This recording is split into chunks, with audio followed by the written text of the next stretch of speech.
Enfin, avec ça, regarde. Non, regarde-là si tu veux.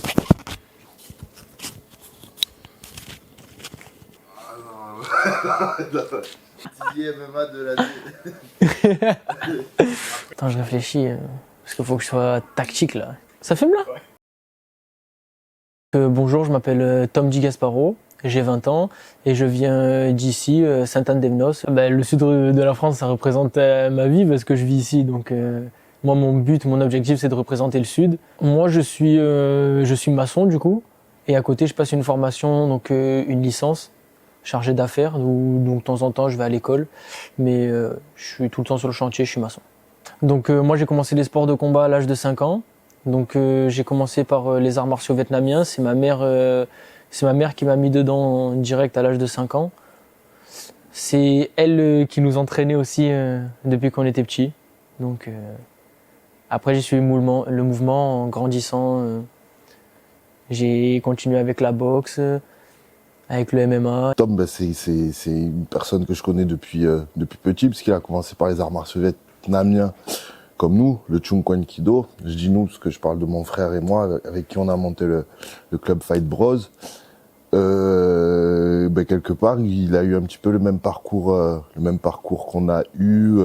On a commencé par les arts martiaux, on a continué un petit peu sur l'aspect un petit peu sport de combat, donc kickboxing, K1. Et on a fini par le MMA.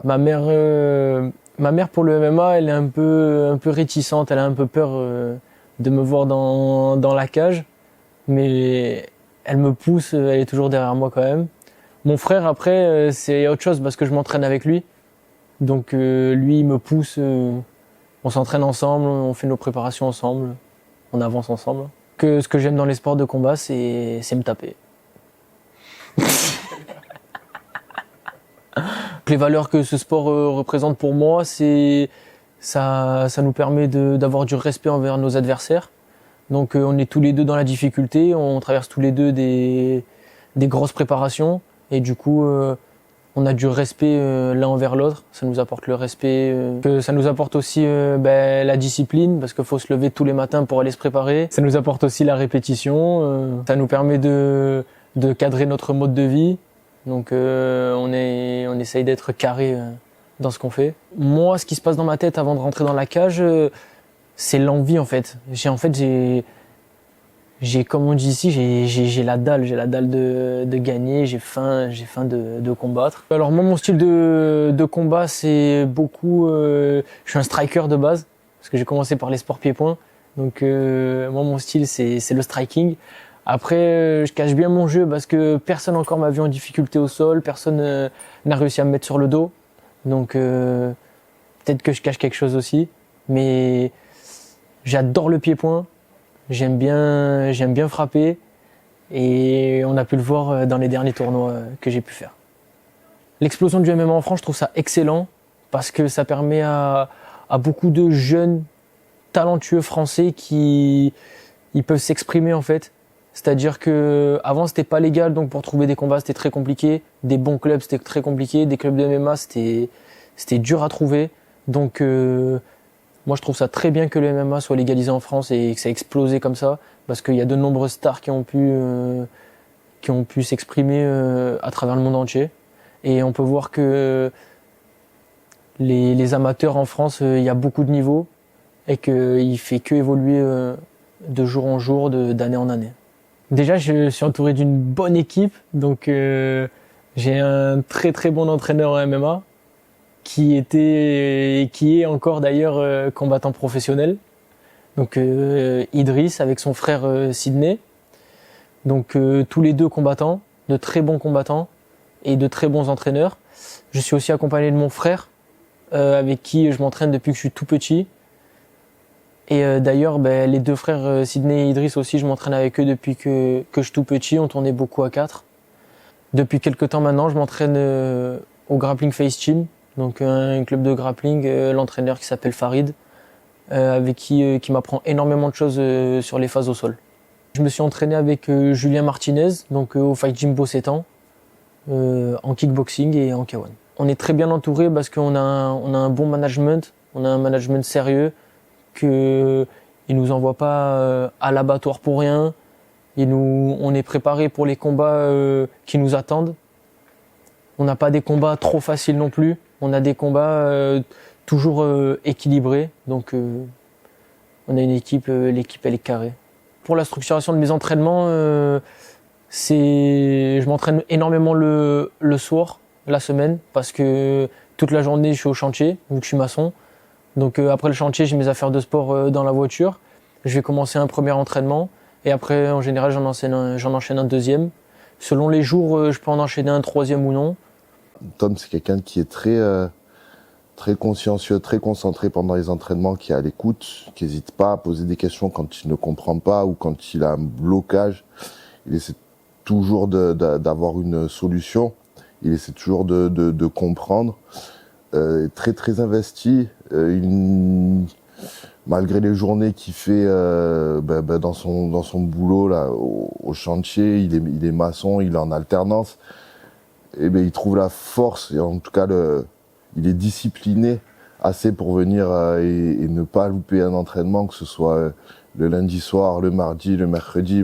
Et puis après, je rentre chez moi, ma récup, je dors, je me lève et on retourne au chantier et ainsi de suite. Le lundi, on est sur du striking. Le mardi, il est sur le grappling. Mercredi, on est sur spécifique vraiment MMA. Le jeudi, il fait le grappling plus le MMA. Le vendredi, on fait la préparation physique. Samedi, dimanche, pareil, on fait la prépa. Le soir, on est sur de la tactique. Le dimanche matin, on est sur piste, on fait le fractionné. Et c'est quelqu'un qui est toujours volontaire. Même s'il est fatigué, il va te dire, écoute, je suis fatigué, mais il est investi et il sait ce qu'il veut, il sait ce par quoi il faut passer pour y aller. Donc du coup, c'est quelque chose qui est motivant pour nous, parce que ça nous permet de rester aussi actifs et dans le circuit et de le pousser, quoi. On sait que il va chercher constamment à repousser ses limites. En boxe, actuellement, je suis en 18-2. 18-2 en boxe, en kickboxing. En MMA, je suis actuellement en 7-0. Et après, j'ai fait énormément de combats en arts martiaux, donc je ne saurais jamais vous dire le nombre de combats que j'ai dans les arts martiaux. Dans ma perspective de carrière, mon objectif à moi, ça serait d'intégrer l'équipe de France pour faire les championnats du monde IMMAF et les championnats d'Europe aussi par la suite, pour avoir une propulsion dans ma carrière et j'espère faire de bons résultats au championnat du monde. Moi, mon objectif, c'est de taper toute la concurrence que j'ai devant moi.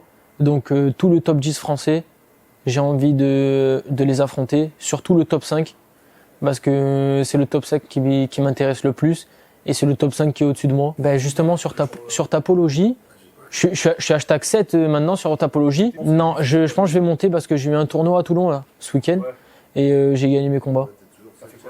Mais ouais, mais ils les ont pas mis les combats, t'as vu, de Toulon? J'ai regardé, ils ont pas mis les derniers combats. Donc c'est pour ça. Donc je sais pas encore. Peut-être que je vais monter un peu, peut-être que je vais passer 6 ou 5. Hein. Je pense pas que je vais monter de fou, mais bon. En fait, moi, avant de passer pro, j'aimerais que déjà toute mon équipe soit d'accord, me sente de passer pro. Donc je pense que je me laisse 2 bonnes années avant de passer professionnel. Moi, ma grosse motivation, ça serait de me sortir de cette galère, de cette vie, dans le sens que le MMA, c'est ma passion. J'ai un rêve depuis que je suis tout petit et j'ai envie de l'accomplir. Et d'aller au chantier, c'est pas mon rêve depuis que je suis petit. Donc mon rêve, ça serait de vivre de ma passion déjà. Donc c'est ce qui me donne la rage de me battre tous les jours. Donc oui, le 17 mai à l'AEF, une grosse date parce que on combat pour la ceinture et j'affronte pas n'importe qui, j'affronte Paul Dena. Donc c'est un très bon combattant, un combattant qui va avec envie, qui a du cœur et qui aime bien les défis. Donc ouais, ça va être un très gros fight. Ce combat représente beaucoup pour moi parce que ça peut être un tremplin dans ma carrière. Donc parce qu'il va y avoir énormément de personnes pour ce combat, pas que pour ce combat, mais pour cette carte en général.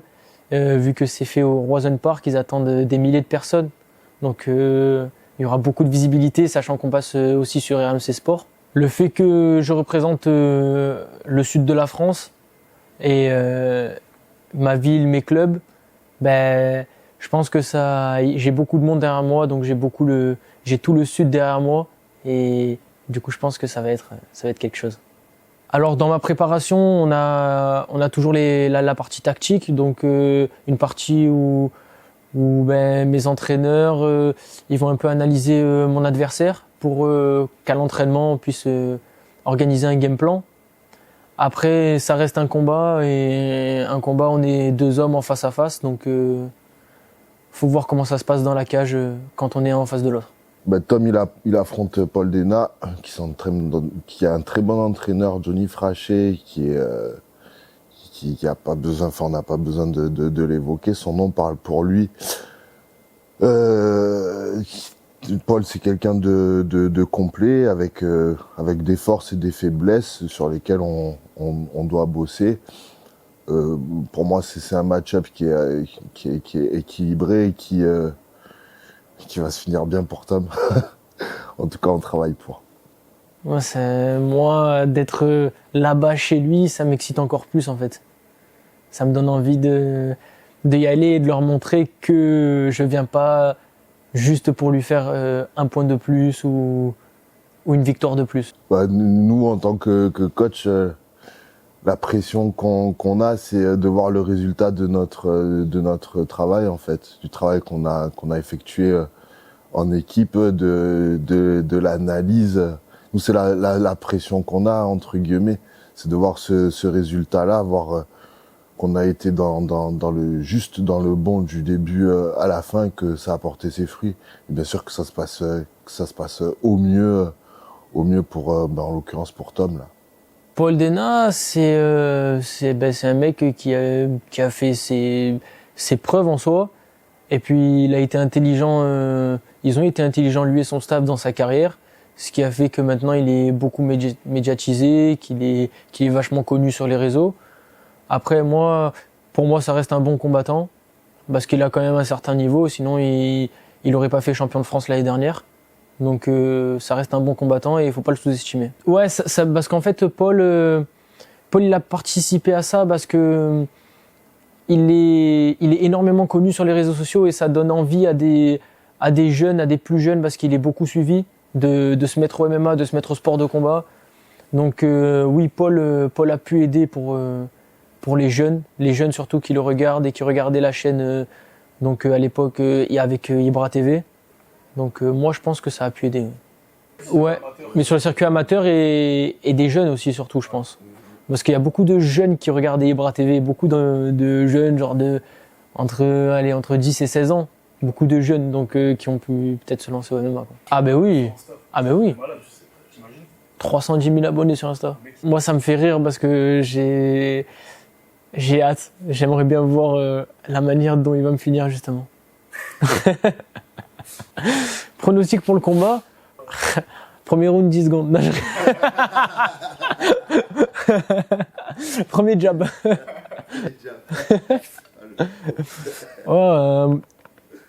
Je sais pas, c'est trop dur à dire en vrai un prono. Il y a toujours une part de hasard dans le combat. Mais c'est pour ça, ça reste un combat. Ça reste un combat, on est deux êtres humains, mais après pour moi j'y vais pour vraiment le battre. Donc mon objectif ça reste le finish, c'est un être humain comme les autres. Il a un menton. L'objectif ça serait un beau KO dans son stade en plus. Ça serait beau. Paul, écoute, j'espère que tu te prépares bien, que ta préparation elle se passe super bien. Parce que moi, ma préparation elle se passe au top du top. Et je viens pas pour enfiler des perles.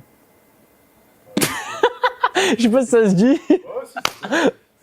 Pour terminer, j'aimerais vous dire à tous de croire en vos rêves, parce que moi, j'ai essayé d'y croire pendant longtemps et j'y crois encore actuellement, et mes rêves s'accomplissent au fur et à mesure. Même si je suis loin de mon rêve final, très très loin, la marche avant, elle y est, et la marche arrière est cassée. Il est fort.